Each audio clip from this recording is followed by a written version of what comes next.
పిల్లలు, ఈరోజు మన టాపిక్ చాలా కష్టమైన టాపిక్, సైన్స్. అర్థమైందా?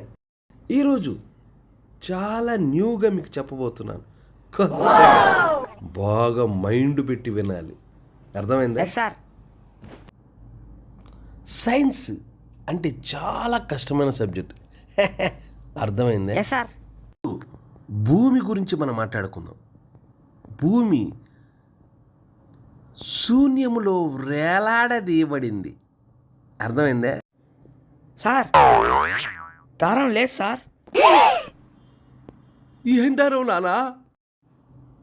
ఏదైనా ఏలాడి చేయడానికి దారం ఉంటుంది కదా సార్. దారం లేదు సార్. దారం వేలాడదీయబడిన దారం దేవుడు పూలు అమ్ముకోవడానికి ఎత్తుకుపోయాడు నానా. లేదు. అర్థమైందా? I'm a very big brilliant teacher. నానా చాలా ఇంటెలిజెంట్ ఉన్నాను.